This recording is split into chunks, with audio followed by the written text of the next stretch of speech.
Fala, galerinha do oitavo ano, mais uma aula aí pra gente, né? Espero que vocês estejam curtindo. Vamos a mais uma aula. A aula de hoje, a gente vai falar um pouquinho, tá? Sobre os aspectos físicos das Américas, mas principalmente dos Estados Unidos, tá? Então, a gente, primeiro de tudo, precisa pensar que a América, né? Apesar da gente falar Estados Unidos da América, ou a gente falar os norte-americanos, faz a gente pensar que a América ou a América do Norte é só para os Estados Unidos. A gente pode dividir as Américas em várias formas, tá? A gente pode usar critérios diferentes para dividir as Américas, tá? Podemos usar o critério físico, geográfico, né? E aí, quando as Américas elas são divididas em critérios físicos ou geográficos, a gente pode dividi-las em três, tá? Por exemplo, América do Sul, América Central e América do Norte. Tá aqui então para você a América Central, a América do Sul e a América do Norte. Tudo bem? Ou seja, a América inteira, ela pode ser dividida de maneira física ou até de maneira cultural ou informacional. Por exemplo, a divisão cultural e linguística, ela vai dividir as Américas, tá? Ela vai dividir as Américas em duas partes. Como assim, professor? Duas partes.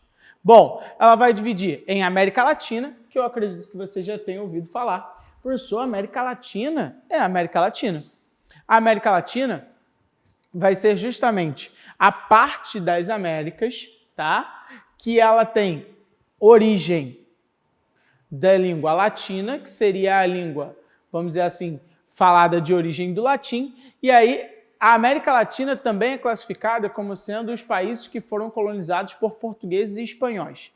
Então, são, vamos lá, os países que possuem a língua derivada do latim e que foram colonizados por portugueses e espanhóis. Outra característica da América Latina é que a maior parte dos países foram por colônia de exploração. Então, foram colônias de exploração esses países da América Latina. Então, a América Latina ela vem desde o México, então pega áreas da América do Norte, porque o México é a América do Norte, passando pela América Central e chegando na América do Sul. Por exemplo, o Brasil está na chamada América Latina, acredito que você já ouviu falar sobre isso, né? Então, os que foram colonizados por espanhóis e portugueses nas Américas, a gente dá a denominação deles serem partes da América do Sul. Beleza? Então, a gente está fazendo aí uma divisão cultural e linguística, nesse caso da divisão das Américas. Tá? A América Latina ela possui algumas características históricas que são essenciais. Por exemplo, a maior parte desses países foi, então, colônia de exploração, como eu já falei. Por isso, tem mão de obra escrava, né? Ou seja, usaram mão de obra escrava durante muito tempo, e isso já tem um significado muito importante para os países. Tá? O fato de um país ter tido mão de obra escrava, isso quer dizer que esse país já se inicia com uma desigualdade muito grande. Então, provavelmente, a maior parte dos países da América Latina já tem um processo de desigualdade bem representativo, tá? Além disso, esses países, como foram colônias de exploração, tiveram os seus recursos naturais explorados por muito tempo, tá? Utilizaram técnicas de monocultura e plantation, o que também já configura uma desigualdade de distribuição de terras nesses países. Ou seja, aquilo que a gente chama de uma concentração fundiária, quer dizer o quê? Poucas pessoas acabam tendo a maior parte das terras, beleza? E outro ponto principal é que durante esse período aí da colonização, a maior parte desses países teve as suas riquezas, a sua produção voltada para o comércio exterior, tá? Ou seja, o que configura a América Latina, se você vir todas essas características, se você analisar todas essas características, configura que a América Latina tem a sua maior parte dos países, até hoje, subdesenvolvidos ou em condições não muito interessantes. Justamente porque esse processo histórico foi bem decisivo para tornar esses países da América Latina não muito desenvolvidos. Tá? Do outro lado, a gente tem a outra regionalização, né? Que é a chamada América anglo-saxônica, que é a América que foi colonizada, tá? Por ingleses e franceses e por isso possuem a origem da língua a partir de ingleses e franceses, né? E outro ponto principal foram colônias de povoamento. Então, a gente classifica como sendo a América anglo-saxônica apenas a parte do Canadá e dos Estados Unidos. Tá? Ou seja, ouviu o termo América anglo-saxônica, você já sabe que a gente está falando dos Estados Unidos e do Canadá, certo? Como características, a maioria deles, né, o Canadá e os Estados Unidos, foram colônias de povoamento, tá? E aí é muito importante que você perceba que eles foram colônias de povoamento, mas os Estados Unidos não foi integralmente uma colônia de povoamento, né? E isso mostra, os Estados Unidos são um grande laboratório para mostrar que o fato do país ser colônia de povoamento ou colônia de exploração faz muita diferença para a sua história. Por quê? Porque os Estados Unidos, a parte norte dele foi colônia de povoamento. E a parte sul dos Estados Unidos, né? E no início os Estados Unidos foi colonizado somente nessa parte da costa leste, a parte sul foi uma colônia de exploração. E aí, até hoje, tá? A parte norte dos Estados Unidos e a parte sul têm processos muito diferentes. Ou seja, até hoje, tá? Até hoje, a parte sul apresenta grandes processos de desigualdade, ou seja, processos de desigualdade maiores do que a parte norte. Ou seja, só para você entender que isso faz toda a diferença, tá? Os países que possuem colônias de povoamento geralmente têm um processo que é o seguinte: a ideia é construir uma nova pátria, então ocupar e tentar desenvolver ao máximo aquele lugar, tá? Outro processo muito importante, tem uma mão de obra predominantemente assalariada, então não tem mão de obra escrava, o que já diminui o nível de desigualdade, tá? Policultura, porque produz para sobreviver para o seu mercado interno e para desenvolver o seu país, né?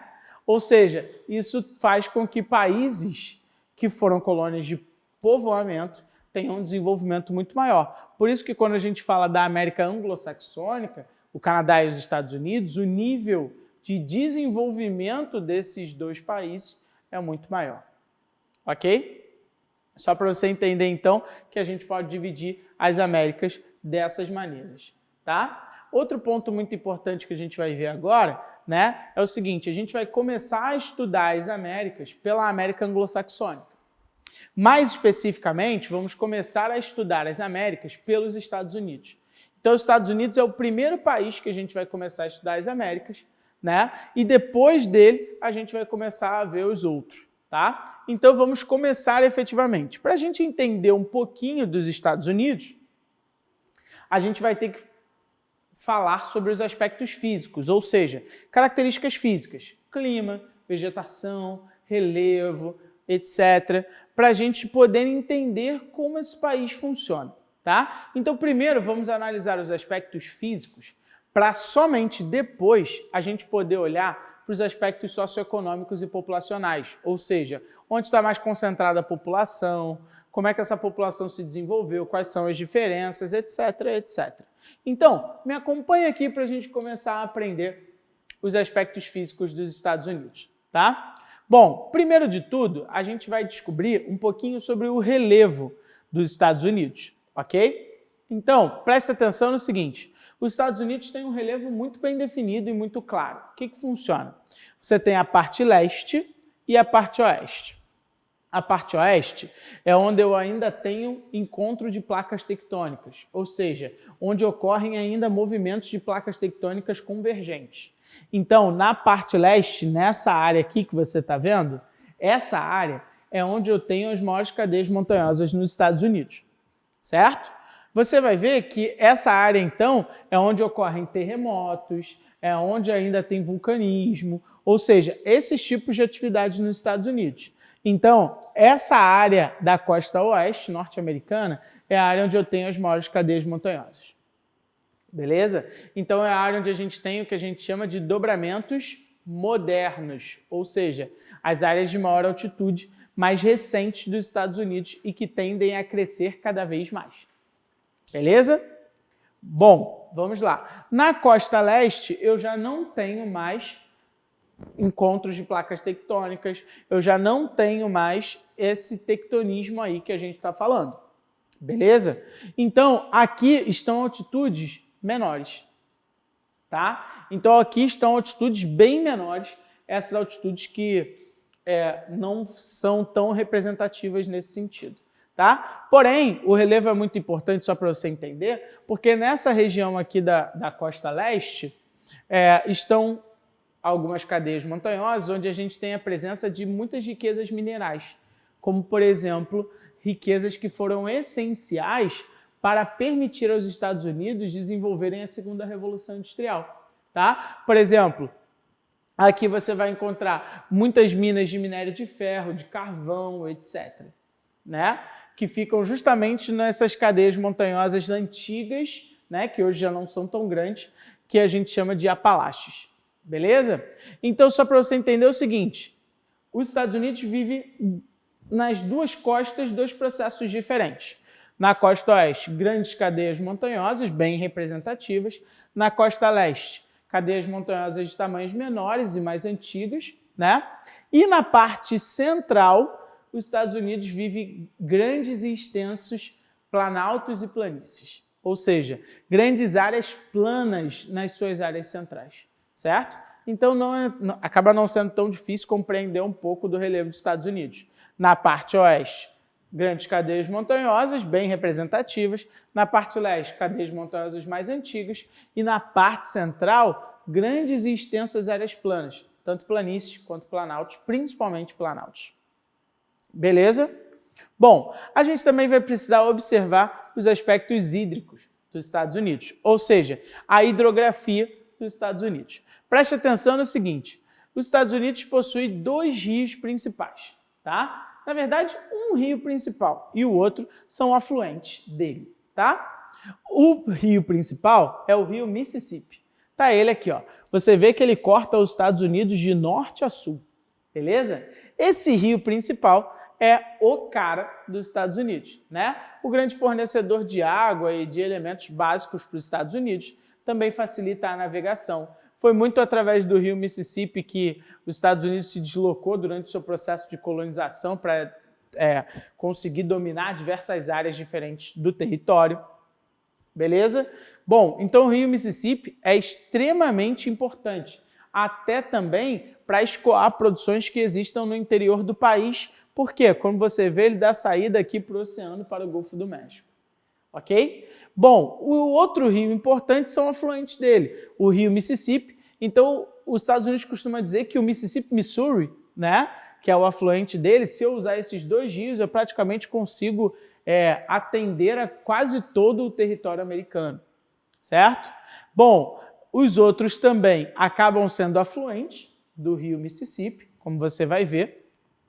Outro ponto muito importante quando a gente fala da hidrografia dos Estados Unidos é essa região aqui, ó, conhecida como os Grandes Lagos, tá? Essa região dos Grandes Lagos é uma região muito importante porque também é uma grande fonte de água. Foi uma grande fonte de água também para o desenvolvimento industrial da costa leste dos Estados Unidos.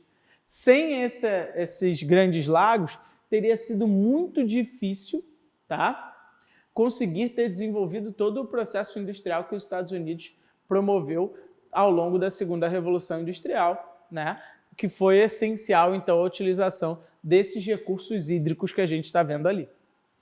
Beleza? Só para você já entender que os Grandes Lagos são um processo muito importante aí na história norte-americana e também são muito importantes para o Canadá, tá? Lembre-se disso, tá? Porque fica justamente na área de fronteira entre os Estados Unidos e o Canadá, ok? Bom, outro ponto muito importante que a gente tem que falar é sobre os climas, tá? Os Estados Unidos vai ter alguns climas principais, lembre-se, tá? Nesse caso aqui eu peguei um mapa que ele já mostra o Canadá e os Estados Unidos. Então você percebe o seguinte, o Canadá tem climas muito mais frios e polares, né? Ou seja, climas de caráter muito mais frio, que neva muito mais, etc, etc. Nos Estados Unidos, a gente já tem o predomínio de um clima temperado. Pessoal, que clima é esse temperado? Um clima que tem 4 estações bem definidas. Verão é quente, inverno é frio, primavera e outono são estações amenas, transitórias. Tá? Além disso, nos Estados Unidos, a gente encontra uma área bem expressiva de clima desértico ou semiárido. Por quê? Lembra do relevo?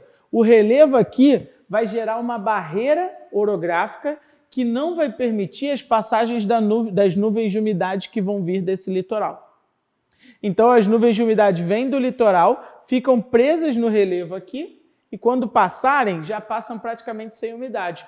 Por isso, essas áreas aqui dos Estados Unidos vão ser áreas desérticas ou semiáridas. É, por exemplo, onde está Las Vegas, o deserto de Nevada. Acredito que você já ouviu falar que Las Vegas fica numa área desértica, justamente nessa área aqui simpática, ok? Quanto mais para o sul dos Estados Unidos a gente vem, mais quente vai ficando o clima, tá? Aqui a gente já vai ter um clima mais tropical ou chamado de subtropical, né? Ou seja, quando a gente começa a chegar aqui mais para perto do México, né, e mais para perto da área tropical, o clima vai começando a ficar um pouco mais quente e mais úmido, certo? Então, esses são os climas que acabam sendo predominantes nos Estados Unidos, beleza? A vegetação, só para você entender, ela vai acompanhar um pouquinho do clima, tá? Ou seja, aqui, como a gente viu, na área do deserto de Nevada, na área do Arizona, do Novo México, que são áreas mais desérticas, a gente vai ter uma vegetação, então, desértica ou semiárida. Presença mais de cactos, de vegetação xerófila, aquela que se adapta bem a baixa quantidade de umidade, certo? Nas áreas aqui dessas regiões do clima temperado, como você conseguiu ver, a gente vai ter a presença principalmente de florestas. Florestas aquelas que a gente chama de florestas de coníferas. Tá? São aquelas florestas em formato de pinheiro, lembra? Em formato de cone.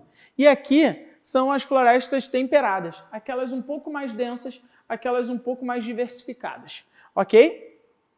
Lembre-se disso.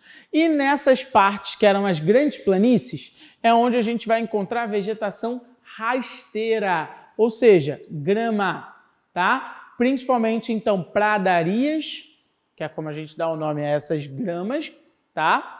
Ou estepes. Estepes vão estar mais para essa área perto do semiárido, porque estepes é tipo aquela grama um pouco mais amarelada, aquela grama um pouco menos viva, né? Que é como dá a aparência. E as pradarias vão ser aquela grama mais verdinha, muito parecida aqui com o sul do Brasil, onde a gente tem aqueles grandes campos verdes que a gente chama de pampas, né? Então, nessas partes aqui, é essa a tendência que a gente vai encontrar. Então, já perceba, se você foi malandro, percebe que essas partes centrais aqui, onde a gente tem essa grande presença de vegetação rasteira, facilita muito para a atividade pecuária e agrícola nos Estados Unidos. Então, ou seja, esses extensos planaltos e planícies aqui vão facilitar muito para a atividade agropecuária norte-americana. Tudo bem? Ou seja, só para você entender o seguinte, essas são as características básicas e físicas dos Estados Unidos. Elas são um pouquinho importantes para a gente conseguir depois visualizar na parte histórica e na parte socioeconômica e onde a população está mais situada, para a gente conseguir entender a lógica norte-americana e a história desse país, que a gente vai ver numa próxima aula, quando a gente vai aprender sobre os aspectos populacionais e socioeconômicos dos Estados Unidos. Beleza? Tranquilo? Um abraço, fiquem com Deus e até a próxima aula.